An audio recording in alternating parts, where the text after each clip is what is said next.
Welcome back my channel reaction वाली मोहिनी के channel में आप सभी का स्वागत है। सो गाइस, आप लोग कैसे हैं और भोले बाबा की कृपा आप लोगों पे बनी रहे और ऐसे ही और आप लोग अपना प्यार सपोर्ट हमारे चैनल पे भी बनाए रखिए।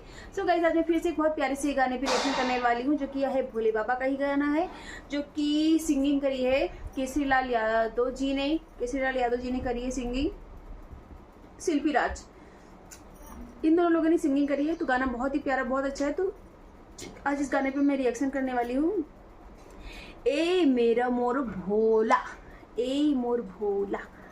ठीक है, चलिए इस गाने पे मैं रिएक्शन करने वाली हूँ। सो गाइस, चलिए स्टार्ट करते हैं। और प्लीज़ आप लोग को जैसे भी लगा करिए मेरे गाने से, प्लीज़ मुझे जरूर बताया करिए। मुझे आपके मतलब होता है कमेंट का और आप लोगों की लाइक का इंतजार रहता है। तो भी मेरा चैनल न्यू है तो आप लोगों से रिक्वेस्ट है, सो प्लीज़ आप लोग अपना प्यार और सपोर्ट प्लीज़ बना के रखिए। यार बहुत ज़्यादा बढ़िया, मस्त, बहुत प्यारा सॉन्ग था। मतलब होता नहीं कि दिल खुश हो गया। बस ऐसा लग रहा है कि भोले बाबा के मगर ही रहो और कहीं जाने की जरूरत ही नहीं है। इतना सुंदर, इतना प्यारा। और भोले बाबा जो भी इस गाने को सुन रहे हो, जिसने भी सुना हो, सबकी मनोकामनाएं पूर्ण ही करना। और जो भी जिसको भी ओरिजिनल सॉन्ग सुनना है तो आप डिस्क्रिप्शन में आपको ओरिजिनल लिंक मिल जाएगी, आप वहां से जाके इसका गाना सुन सकते हैं और इसका डांस भी देख सकते हैं। बट आपको हमारे साथ रिएक्शन कैसा लगा सोचिए, मेरे तो कंट्रोल ही नहीं हो रहा था। ऐसा लग रहा था मैं उछल उछल के खड़े होकर डांस करने लगूं।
सच में बहुत मजा आ गया यार, बहुत ज्यादा बढ़िया मस्त बहुत प्यारा सॉन्ग था। मतलब होता नहीं कि दिल खुश हो गया, बस ऐसा लग रहा है कि भोले बाबा के मगर ही रहो और कहीं जाने की जरूरत ही नहीं है। इतना सुंदर इतना प्यारा। और भोले बाबा जो भी इस गाने को सुन रहे हो, जिसने भी सुना हो, सबकी मनोकामनाएं पूर्ण ही करना। और जो भी जिसको भी ओरिजिनल सॉन्ग सुनना है तो आप डिस्क्रिप्शन में आपको ओरिजिनल लिंक मिल जाएगी, आप वहां से जाके इसका गाना सुन सकते हैं और इसका डांस भी देख सकते हैं। बट आपको हमारे साथ रिएक्शन कैसा लगा सोचिए, मेरे तो कंट्रोल ही नहीं हो रहा था, ऐसा लग रहा था मैं चलो खड़े होकर डांस करने लगूँ।